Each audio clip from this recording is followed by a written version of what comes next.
We read chapter 2 this morning and verse 17 of chapter 1 because the chapter break fits better between verse 16 and 17 of chapter 1. So really need to consider 1 verse 17 through to 2 verse 10 as all of chapter 2. But last night, of course, we didn't finish at the end of chapter 1. We finished at about verse 8 or so. So we'll pick up there and we'll get as far as we can into chapter 2, probably about 3/4 of the way, I suspect. But because we didn't start on time, I can probably not finish on time, or thereabouts. Anyway, we'll go quickly. So let's start Jonah 1 verse 8, where we left off last night. Jonah 1 verse 8, Then said they unto him, Tell us, we pray thee, for whose cause this evil is upon us? What is thine occupation? Whence comest thou? What is thy country? And of what people art thou? So recall last night, we painted the picture that this wasn't a hasty decision by Jonah. This was a planned decision, that he chartered a boat. He wasn't a random passenger. He chartered the boat to go to Tarshish, and in the middle of the storm he had refused to do anything to help the sailors.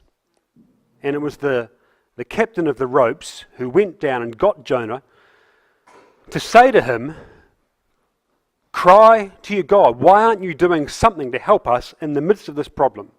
Call upon your God. And Jonah had steadfastly refused to do anything to assist with the problems these men faced. The tension, of course, for Jonah is to help these Gentiles or to continue steadfastly in his plan to avoid going to Nineveh. And the irony, of course, is that these were Gentiles just like the Ninevites, and either way Jonah was kind of stuck. He either helped the Ninevites or he helped these Gentiles. So in verse 8, the sailors want to know, is there a problem with Jonah's family? Is there a problem with his job? Is there some natural problem with him or his people that's caused this great evil to come upon him? What's the root of this problem? And what they want Jonah to do is to confess. So they're pressing Jonah to give an answer for what's gone wrong. For him to say, here's the cause of this problem. You tell us why this is happening. So in verse 9, Jonah does.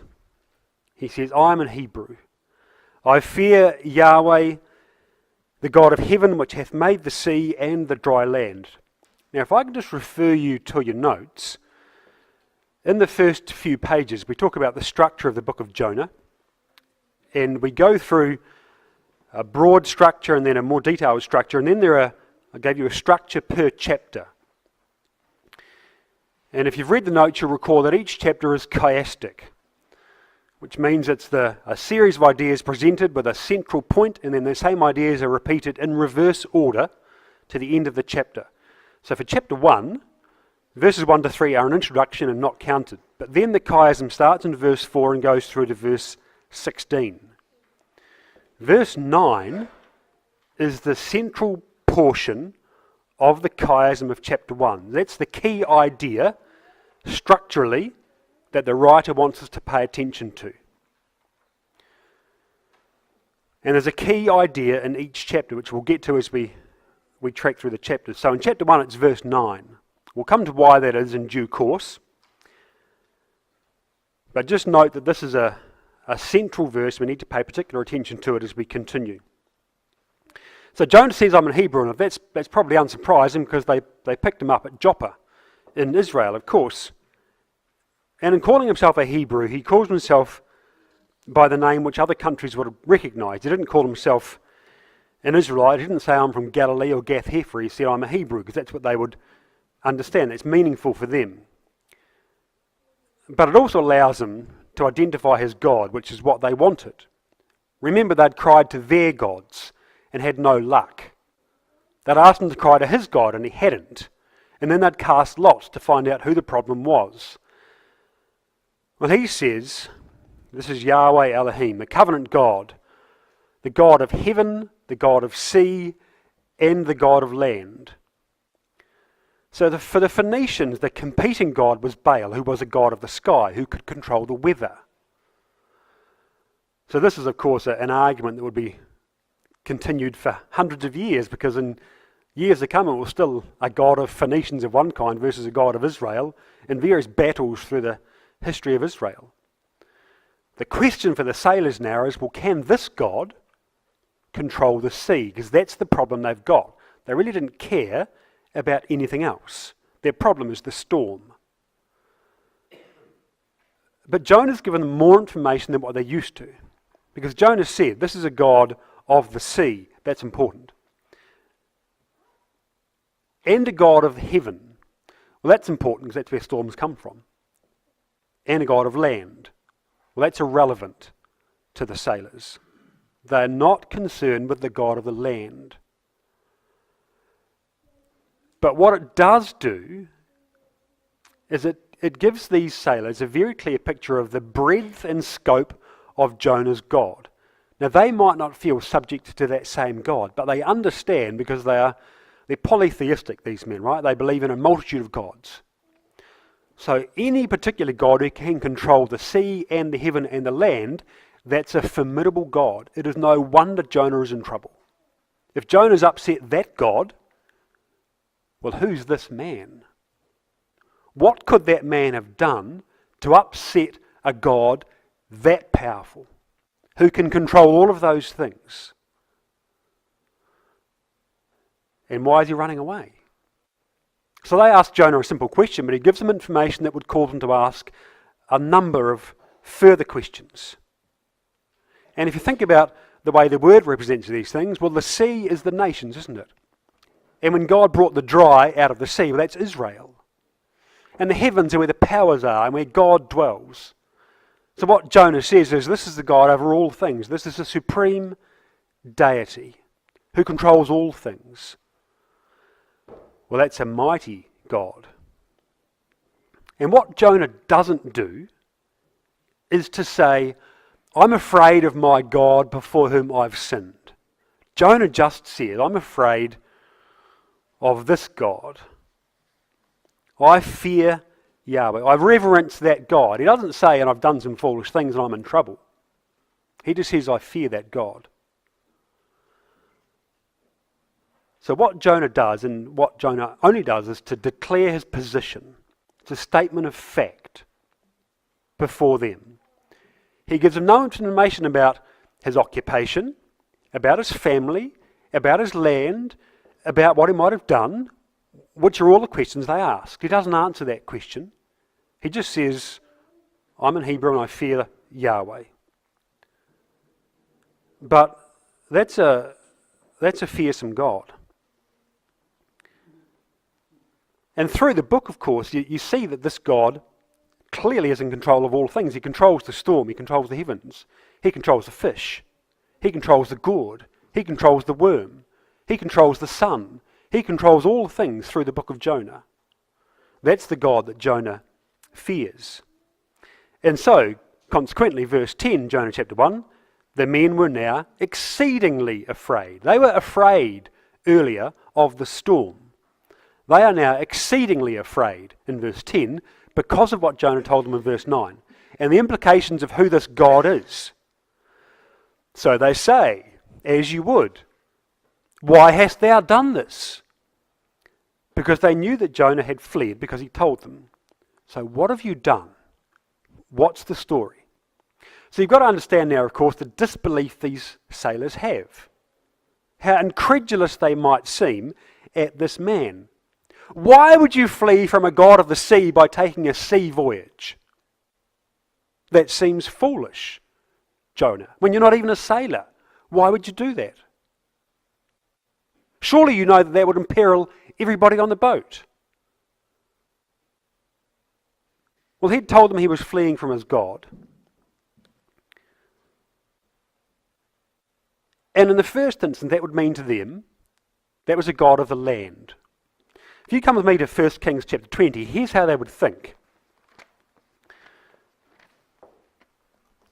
Because they have a particular view of what a God is, and if they're unfamiliar with the idea of Yahweh, the God of Israel, they would think about Jonah's God the same way they'd think about their own gods, which is like this in 1 Kings 20, verse 23.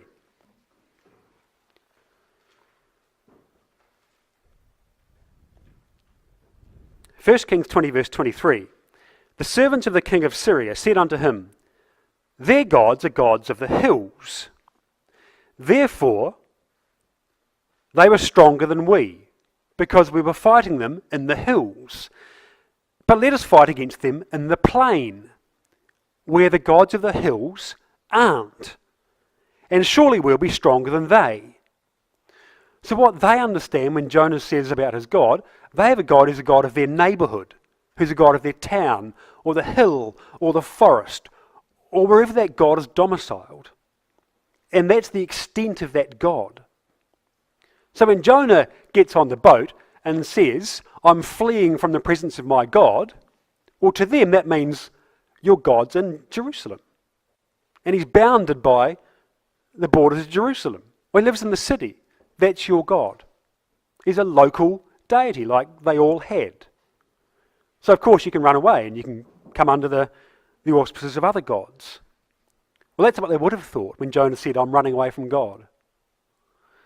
Well, now, of course, they know that he's not just the God of Jerusalem or the temple. He's the God of the sea and the dry and the heavens. And so they are exceedingly afraid. And in horror, it means at this crime that Jonah's perpetrated. And what Jonah might have done and the trouble he's put them in of this unknown God, this powerful God, an unknown outcome in a worsening storm. And what's being stressed here is Jonah's failure before them. And again, I mean, ironically, and it's full of irony in chapter 1, he fails to fear his God, and these men don't. They fear Yahweh. Jonah reverences God, but he's not afraid of what God's doing. Jonah professed his faith. I fear Yahweh Elohim of Israel, the God of all things, everywhere. He's omnipotent, he's omnipresent. And he professes his faith in that God, while at the same time he tries to escape God's omnipotence and omnipresence. And by his very actions he denies his own belief in that same God. That's how the sailors would think about Jonah. It makes no sense what he's doing. What Jonah's saying doesn't match up with what Jonah's doing. So you can understand why the sailors are confused and terrified because they don't know what's going on. Verse 11, then said they unto him, what shall we do to you, that the sea may be calm unto us? For the sea wrought and was tempestuous. So they recognise now that their salvation depends upon one man. Without him, they can't live. What shall we do to thee that the sea will be calm for us? So now, instead of becoming God's object of salvation, he's now God's object of destruction, Jonah. The captain, a pagan, who has yet to believe in the one true God, has pleaded with Jonah to influence Yahweh in whatever way he has, for Jonah to exercise any influence that he has with his God, that they might be saved. And Jonah's refused them just as he's refused God, while he's claiming to be a servant of the Most High God and so on and so forth. So clearly there's all kinds of hypocrisy in here from the sailor's perspective of Jonah. We talked a little bit last night about what it might be like if your neighbour convicted you for your behaviour as a pagan and someone ungodly. But the real question is, what gives Jonah the right to withhold the truth from somebody who's clearly asking for it? Why would you do that? Why would Jonah refuse to tell them about his God, who can control all of these things, before whom they are terrified? Now I do that, because I decide that I won't tell some people about the truth for all kinds of irrational reasons. And I know that you do too. And Jonah's just done the same thing. And it takes the non-believers to convince Jonah to save them for them to convict him in his hypocrisy and his unrighteousness, to press him into confession. And he's not willing to do this until it gets to the very last moment. So who are the people in my life that I have refused to offer salvation to because they were different from me? Because that's essentially the problem for Jonah. Because there are people about whom I've been willingly ignorant and who could now convict me for refusing to offer them salvation. They'll be there. They'll be there for you. Well, had Jonah, just committed some straightforward crime, there would have been some straightforward punishment. But this was a crime of a magnitude beyond what these sailors had experienced before. This is a prophet of God, a successful prophet who'd walked out on his God, disobeyed his God's direct instruction, and so they just don't know what will appease that God. They've tried sacrificing the cargo, but they don't know the nature of the God or what will satisfy this God. So Jonah has to be the one to do it. Verse 12, Jonah says, "Throw me overboard, and then the sea will be calm. I know that it's my fault," he says in verse 12. So there's enormous pressure on Jonah, of course, in what he does. The end of verse 11 reads that the sea wrought and was tempestuous. The storm's continuing to get worse. And as they stand there on the boat, with the waves getting higher and the storm getting worse and the rain and the wind and all of that, the scales of justice sit with Jonah. So what does he do? Well, Jonah's still got choices, of course. Option 1, do nothing. They're sailors, they're at sea, storms happen at sea, that's a fact of life. You deal with that as a sailor, go back and do your job. And let's not think that Jonah didn't contemplate that.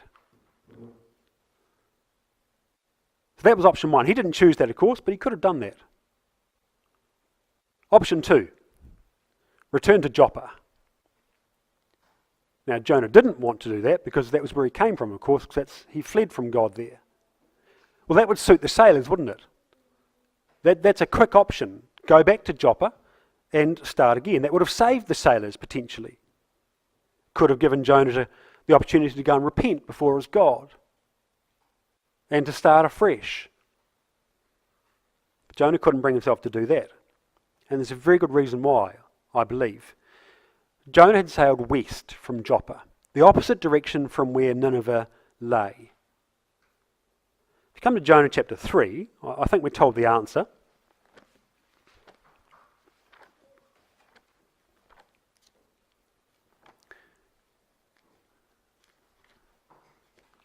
Jonah chapter 3 and verse 4.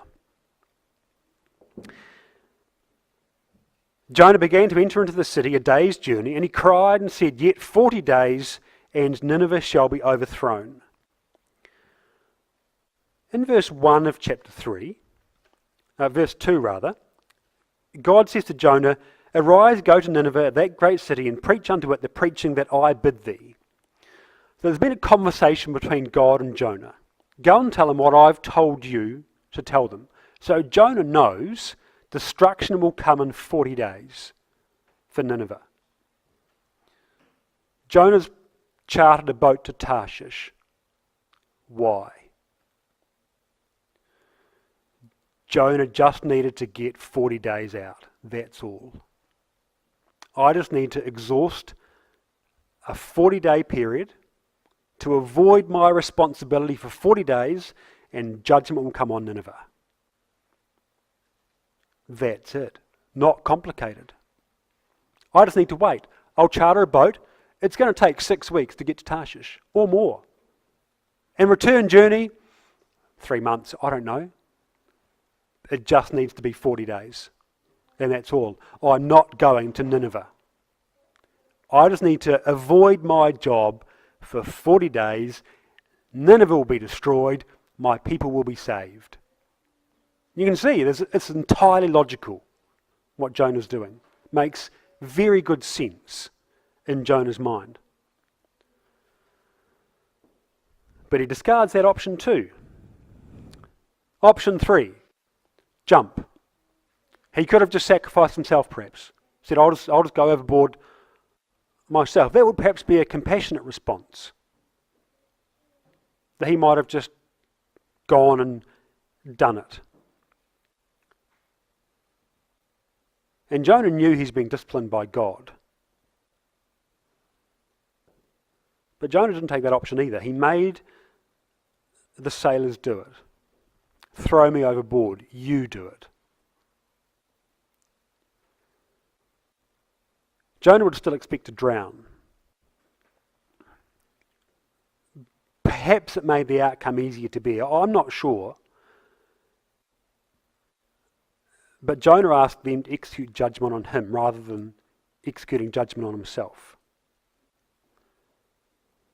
So as Yahweh cast the storm, the sailors cast lots and Jonah instructs them.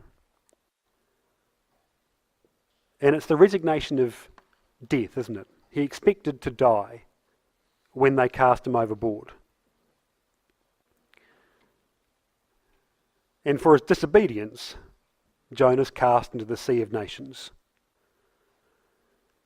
Verse 13, except that these men, these filthy Gentile dogs, these pagans, rowed hard in verse 13 to bring it to land, but they couldn't.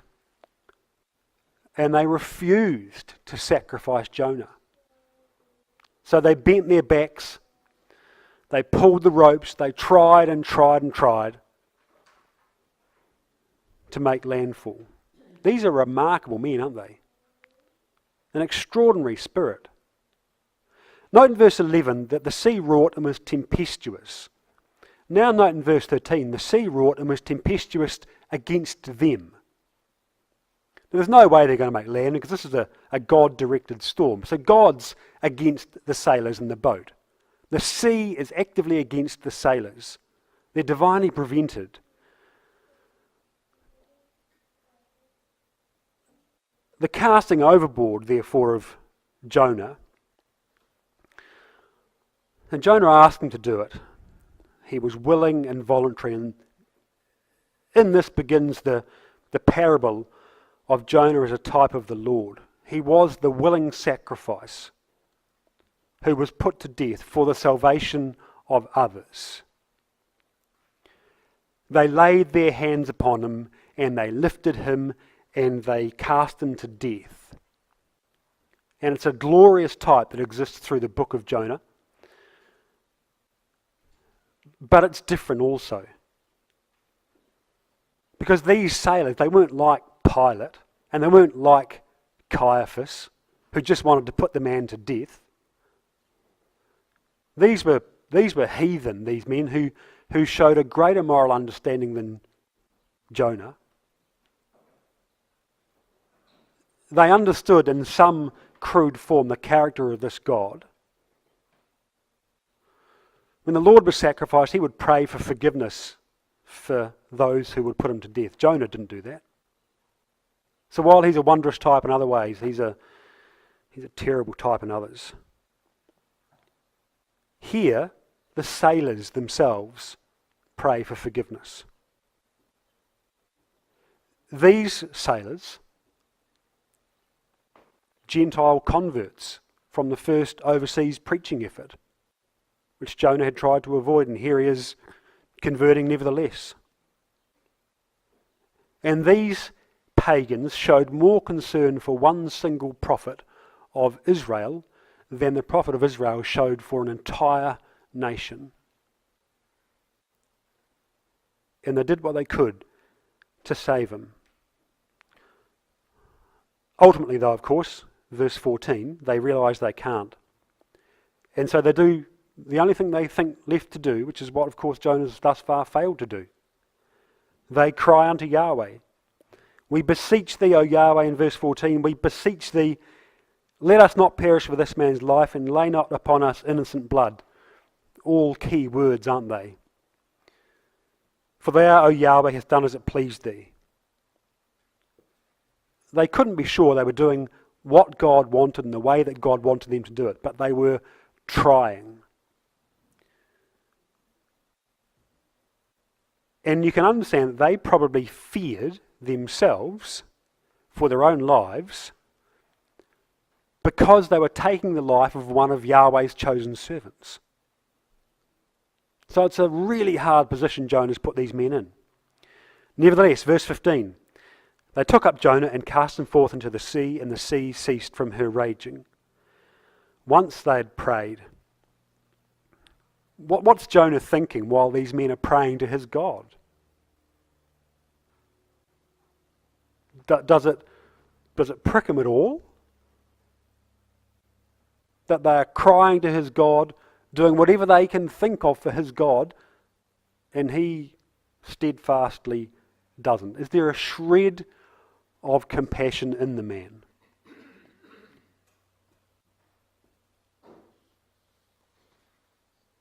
We don't know what Jonah thought. It's an interesting exercise to consider it. But in the end he didn't, and he accepted that death was his due. That was the wages for his actions, and he stood by to be executed. So they do. And the sea ceased from her raging. It means literally that it stood still from its anger. And immediately, it's all calm. The wind stopped, perhaps the clouds cleared, it's a sunny day, the ropes creak, the sail flaps a bit, and that's it. What would you do then? Well, that was strange, wasn't it, fellas? Never seen the like of that before. What do you make of that? What kind of God is that? Well, I don't know how the conversation on the boat would go next, but it's fascinating to consider what these men did. Perhaps they just stood around lost in their thoughts at the power of this God who can calm the sea like that. Perhaps they wondered about the specialness of this man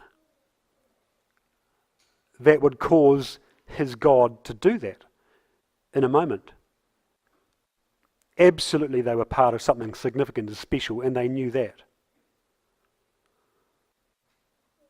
Verse 16, then the men feared Yahweh exceedingly and offered a sacrifice and made vows. Now they'd had proof, hadn't they, that this was a God of the heaven and the sea and the dry. They'd feared the storm in verse 5. There was terror in the storm in verse 10. Now we're through to reverential fear of this new God in verse 16. They've got no cargo left, there's probably damage to the ship, and they limp back to shore. And do what? I think they go to Joppa, these men. In fact, I don't think, I'm convinced they go to Joppa. I'm convinced they go to the temple, actually, these men. They offered sacrifice to Yahweh, vowed vows before him with thanksgiving for deliverance and forgiveness. They'd feared Yahweh more than they'd feared Jonah. And they gave Yahweh a respect that Jonah should have given him. And they were obedient to this new God. And then you think about these men, they're quite remarkable. And while they're thinking these things, verse 17, Yahweh had prepared a great fish, already prepared. Not Yahweh prepared then, Yahweh had prepared. And Jonah's in the belly of the fish 3 days and 3 nights. Now, of course, this is overflowing with symbology, this verse. Of course, that takes us straight to the New Testament. The Lord's going to be in the belly of the tomb. It's wonderful, though, because it's a clear signpost forward from Jonah. And the Lord would quote this in Matthew chapter 12, and he'd reference this story as a literal event regardless of how fantastical it might seem, the Lord references this as fact. And as wondrous as it was for the Lord to reference it back, it was also wondrous for him because it referenced forward. Because he knew Jonah was 3 days and 3 nights in the belly and was then expelled. And though I'll be crucified and I'll be in the belly of the earth, I will be expelled from the tomb. So it was a wondrous reassurance for the Lord that Jonah was vomited up by the fish, because it pointed forward for him, faith in his Father, comfort in the plan, that the things that have been said will come to pass and I will be at the right hand of God. So the Lord could take all kinds of comfort from the story of Jonah. But for the immediate audience, there were other things. The fish was prepared by God that it might swallow Jonah. And swallowing's never good in the scripture. In fact, it's almost always very bad when things get swallowed. Death, destruction, and being overcome. It's a very hostile word. The initial inference, of course, is that God's going to execute Jonah with the fish. And he wasn't, but the sailors wouldn't have known that, not that they probably saw the fish. And Jonah didn't know that. For Jonah, this is a vehicle of destruction, and being swallowed by the fish meant death. Well, why not? Why not save Jonah some other way? Why not some of the floating cargo, the flotsam and jetsam off the boat that Jonah could have grabbed hold of? Jonah didn't have to go into the fish, did he? So the fish itself is significant, and it really is. In your notes, I've made the argument this is the basking shark. And there's some photos of different kinds of fish. The Hebrew word is just the word dag, which can just mean a sea creature of some kind. So there are really only 3 options for what this can be. The whale shark, which is big and appropriate, and it's a mouth feeder. It swims along with its mouth open, collects little fish, but its esophagus is too small for a man to fit through. You don't find them in the Mediterranean either. Sperm whale, big enough. They live in the Mediterranean, and it could do, but the better is probably the basking shark. It's also just a vacuum cleaner, swims along at about 2 knots an hour, takes thousands of litres of water an hour, and it's got a huge esophagus, large enough for a man to fit through. And in the photo I've got, you'll see there's a diver swimming by the fish. They are unafraid of humans. They're large and docile, these things. But the fish has to teach Jonah a lesson. So this was God controlling the uncontrollable. Nothing at all is left to chance in the story.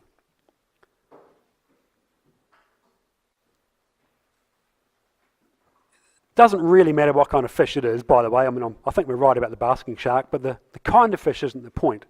The nature of the fish and what the fish does is really what God wants to teach Jonah.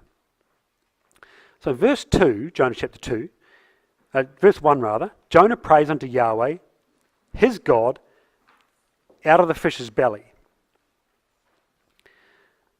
So verse 2 is at the end of the time in the fish. And I think it's wonderful, really.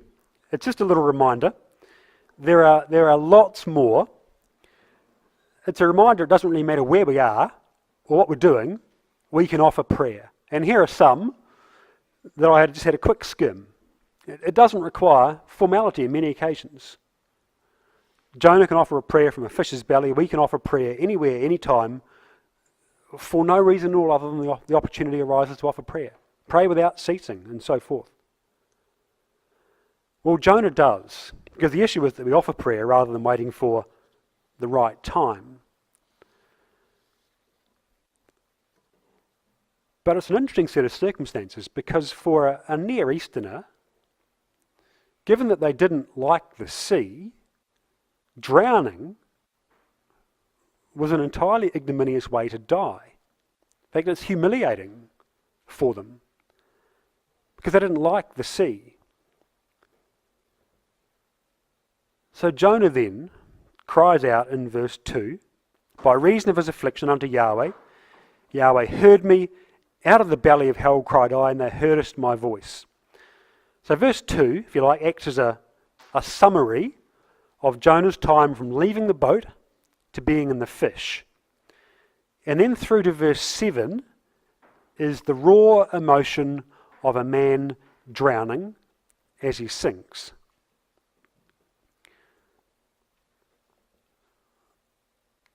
Well, Jonah does cry out in affliction. And the sailors cry out in affliction. And they're all crying out for the same thing. The point of which, of course, is that prayer is really the only way we have to be delivered from any difficulty that we face. And the sailors recognised it, and Jonah, of course, knew it. And the hope would be that God would respond with deliverance. And Jonah cries for the same reasons, out of the belly of the fish. Well, here's what Jonah's saying. So Jonah's, it's the same thing twice, a parallelism in Hebrew. The second half of the verse restates the first half of the verse. But notice what it doesn't do is that it doesn't name the fish as Sheol. So the belly of hell here in verse 2 is not the belly of the fish. So Jonah doesn't understand that when he's in the fish, he's in hell. That's not what Jonah says. His affliction is in the belly of hell. So what Jonah actually means is, I'm in the womb of the sea. I've been swallowed, and I'm in the belly or the womb of the sea itself. So you come over to Isaiah 5. Here's the same kind of idea. So Jonah's just personifying the sea, and he's giving it the form of a person. So in Isaiah 5 verse 14, you see the same idea. Isaiah 5 verse 14. Isaiah said, Therefore, hell hath enlarged herself and opened her mouth without measure. Their glory, their multitude, their pomp, and he that rejoiceth shall descend into it. So what Jonah is saying is, the fish is essentially just a figure. I've been swallowed by hell right down to its belly, and I'm stuck right in the depths of the sea. Swallowed by the grave right down into its belly. So what he's doing while he's in the fish is telling the story of getting to being in the belly of the fish. He tells the story of the sinking, he tells the story of the weeds, he tells the story of the blackness of the crushing weight of the water, fading light, fading hope, and a last ditch prayer to God, from whose presence he fled, that the same God he's rejected might not reject him. The hypocrisy of all of that. I don't want to do what I've been asked to do, but I'd like you to do what I'm asking you to do, if that's all right. Now Jonah's got some currency with God. I appreciate that because he's been a faithful prophet. And faithful people do unfaithful things. David was a faithful man and did some terrible things, but God would listen to David. And God would listen to Jonah. This is the first bad thing we've seen of Jonah's life. We don't know everything else, but by and large, we assume he lived a faithful life. But here's the real irony. Exodus 33 verse 19. I'll just read it for you. Exodus 33 verse 19. This is Jonah wanting God on Jonah's terms. Exodus 33 verse 19. He said, I will make all my goodness pass before thee. I will proclaim the name of Yahweh before thee, and will be gracious to whom I will be gracious, and show mercy on whom I will show mercy. God talking to Moses in Exodus 33. But the language of that is interesting, because it's Psalm 18. And what's remarkable is that in Jonah's affliction, Jonah goes to the Psalms. In fact, Jonah goes to the Psalms over and over again in his plight. This is not an exhaustive list of the references Jonah makes in his own psalm, but they are a fair number of them. In Psalm 18, we're told this from verse 4. The sorrows of death compassed me. The floods of ungodly men made me afraid. The sorrows of hell compassed me about. The snares of death prevented me. In my distress I called upon Yahweh, cried to my God. He heard my voice out of his temple, and my cry came before him, even into his ears. That's exactly what Jonah's done. And you can see why he'd go to Psalm 18. And God responds in Psalm 18 verse 16. He sent from above, he took me, he drew me out of many waters. Well, sometimes the answer to prayer is no. Sometimes the answer is not yet. But Jonah's psalm, oh man, this is a remarkable, a soaring psalm of celebration of the care of God, of what God can do for the afflicted, of what God can do for us when we're in distress. It's a remarkable thing to say while he's drowning. Quite extraordinary. And it took till that point for Jonah's pride to start to break and for his own will to start to bend. Well, this is a psalm that comes to Jonah that would ascend to God, that God would know his affliction and he'd hear him. Verse 3, because, and listen to what Jonah says, he's very clear. In the deep he goes, thou hadst cast me into the deep in the midst of the seas. The floods compassed me about, thy billows, thy waves passed over me. And Jonah knew where this had come from. This is all God's doing. Jonah was clear about that. But it suggests that when Jonah's thrown overboard and before the fish, there's a little bit of time that he's swamped by the sea and the waves. When the waves go over top of him and he recognises this is God.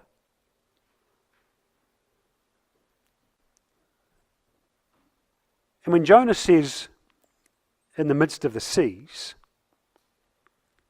it means heart. This is Jonah continuing with the personification of the sea. He's been in the belly or the womb. Now he's in the heart of the sea. And it's probably this the Lord references in Matthew 12, verse 40. Because the Lord said, as Jonah was 3 days and 3 nights in the whale's belly, so shall the Son of Man be 3 days and 3 nights in the heart of the earth. Which is the language that Jonah uses to be in the heart of the sea. And when Jonah says, the floods compass me about, the word's better rendered river, which gives us two interpretations. To later readers of the book of Jonah, so for those around the time of the ancient Greeks and the Romans, the Mediterranean was a river. That's how they considered it. In fact, they would consider the entire ocean to be a river, but for some of them that was the entire ocean. So in some of the later works of the famous Greek writers, they would write about the sea as a river. So when Jonah says, the river compasses me, that's what they might think. But probably, and a more interesting one really, is that it's probably a current in the sea rather than the whole sea itself. And in the Mediterranean, the current flows from west to east. So it would take Jonah towards Joppa. And if he stayed in the current, he'd bump into the coast of Israel. And then the current goes north. So what Jonah probably means is he's just dragged along by the current and he goes under the water. Could Jonah swim? Probably not. Was he fully clothed? Probably. So Jonah's going to go under, in a natural sense, reasonably quickly. And then Jonah just goes, and you can see the references on screen over and over again to the Psalms. Psalm 42, for example, he says this, my soul thirsteth for God, for the living God. When shall I come and appear before God? Well, that was the God that Jonah had left behind, from whom he'd fled. Psalm 42 verse 3, my tears have been my meat day and night, while they continually say unto me, where is thy God? Well, that's what the sailors had said to Jonah on the boat. Psalm 42 verse 4, when I remember these things, I pour out my soul in me, for I had gone with the multitude. I went with them to the house of God with the voice of joy and praise, with the multitude that kept holy day. Well, Jonah had been in the house of God and he'd left it to avoid his commission and to throw in the towel from the temple. In Psalm 42 verse 7, which is particularly the bit Jonah uses, deep calleth unto deep at the noise of thy waterspouts, all thy waves and thy billows are gone over me. Well, here's the hard question though, brothers and sisters, and see how you go with this. I failed this. Jonah's pulled under by the weight of his clothes and the billows and the waves, the pull of the current, and he goes under. Cast in the sea, Jonah thinks God's turned his back, as you might. That he's cried to God, and I'm drowning, and there's no hope. Psalm 31 verse 22. I said in my haste, I am cut off from before thine eyes. Nevertheless, thou heardest the voice of my supplications when I cried unto thee, in Psalm 31 verse 22. Well, he's turned his back on God and now he wants God's help. Forgets God when things aren't going his own way. He wants God when he wants God. Well, that's not how God goes. Well, in verse 5 of Jonah 2, he's drowning.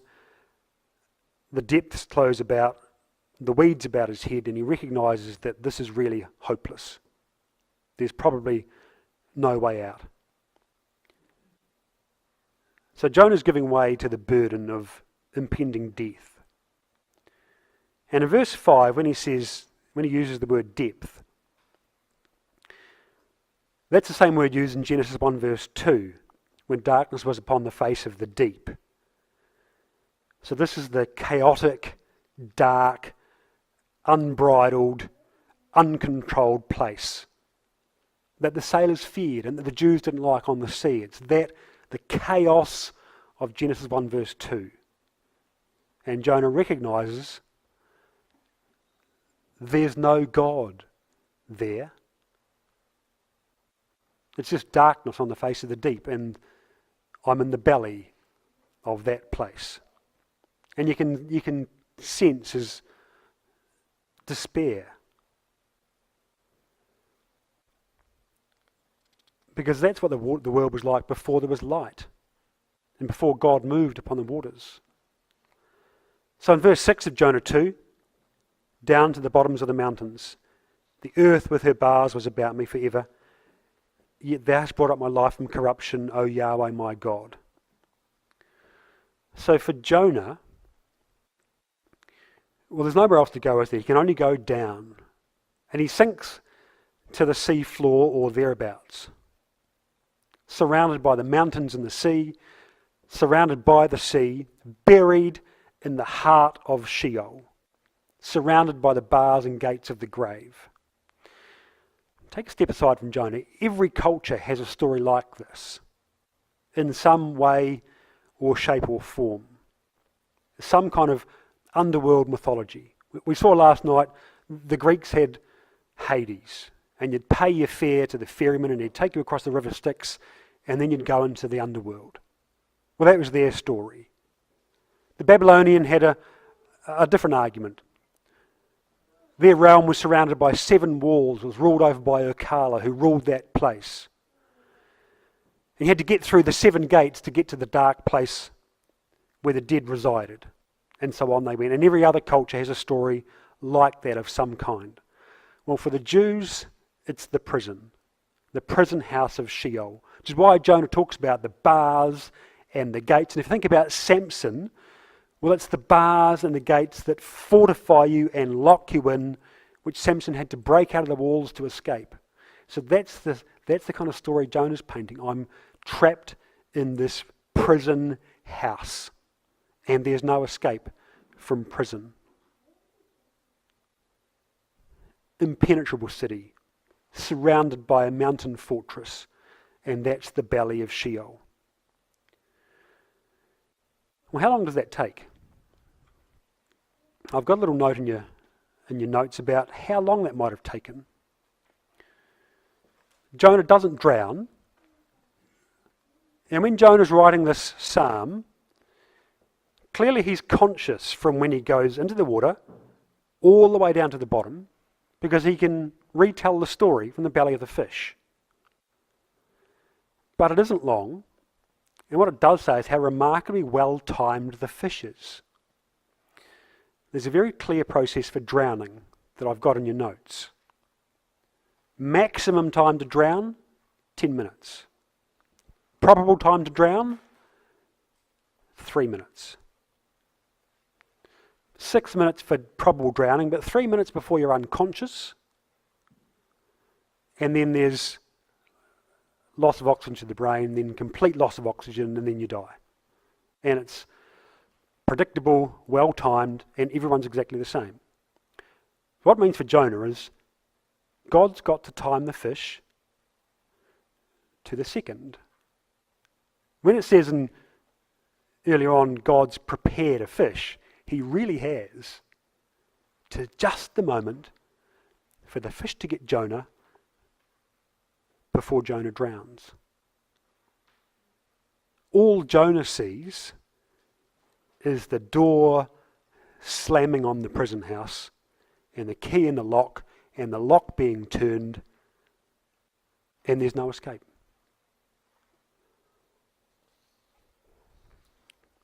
But think about this. Under that kind of stress, when you're drowning or when you're under some other kind of enormous pressure like that, the brain does funny things. Quite funny things. It's driven, and we can't control it, particularly in drowning, it's driven for survival. So it will eliminate all other things to keep you alive. So all its energy will go there, which means that you lose the ability to make rational decisions. You can't suddenly plan what you might do if you're saved. You're not thinking about tomorrow's lunch, you're thinking only about the immediate circumstances. There's panic initially. You hold your breath, after a while you can't do that because the body's starting to cannibalise itself. And the brain's just fighting to keep you alive.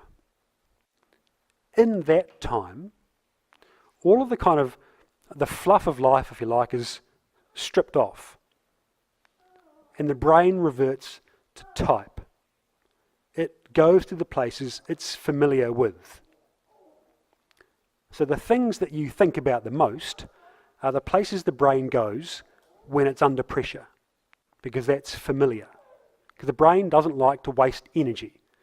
It's all about efficiency. So it goes to the places that are the most efficient, the well-trodden path. Well, for Jonah, that's the Psalms. He can quote, I mean, you saw them. There are the thick end of 20 references in the Psalms, in Jonah's psalm, while he's drowning. Think about that for a minute. He's a stubborn, bigoted, willful, proud Jew who has flagrantly disobeyed his God.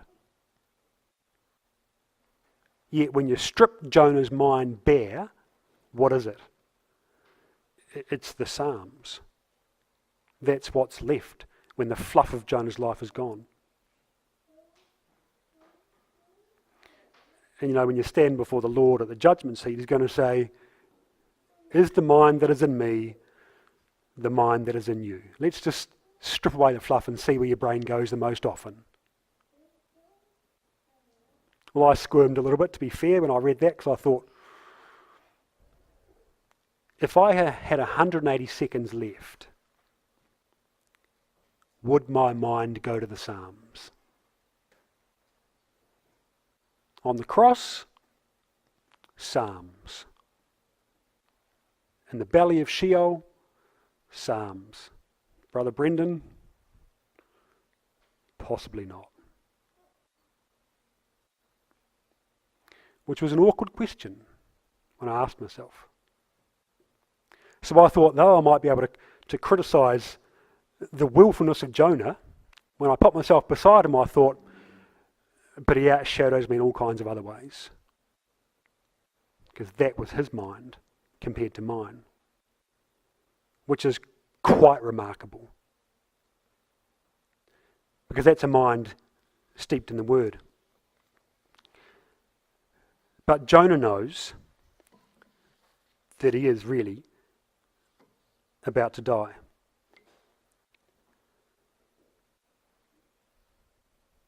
Let's finish on verse 7.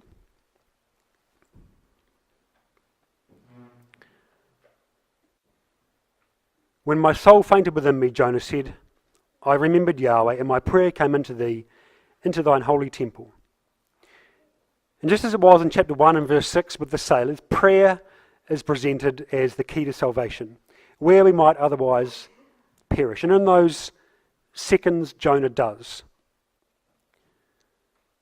And in Psalm 16, we're told this. Psalm 16, verse 8 to 11. I have set Yahweh always before me, because he is at my right hand, and I shall not be moved. Therefore my heart is glad, and my glory rejoiceth. My flesh also shall rest in hope, for thou wilt not leave my soul in hell, neither wilt thou suffer thine Holy One to see corruption. Thou wilt show me the path of life. In thy presence is fullness of joy. At thy right hand there are pleasures. The very presence from which Jonah fled, he knew in that presence is fullness of joy. Jonah's he's not a willful, problematic son. He's a faithful and remarkably godly man who has a single issue with God and a life of complete dedication to the truth. And a remarkable relationship with his father, full of the Psalms. And in that moment, in that white hot furnace of pressure for Jonah, God acts. And at the right second, this enormous fish appears, having been prepared. And Jonah might not remember passing through the gullet of this great fish. He may have passed into unconsciousness just before. Certainly, his time's up. And either he thinks he'll drown, or if he's alive and the fish swallows him, he thinks that's it. Either way, there's no coming back from this. And Jonah knows he's about to die. And still, he's tough. He's a tough man, Jonah. Because he still has an argument. But let's do that after morning tea.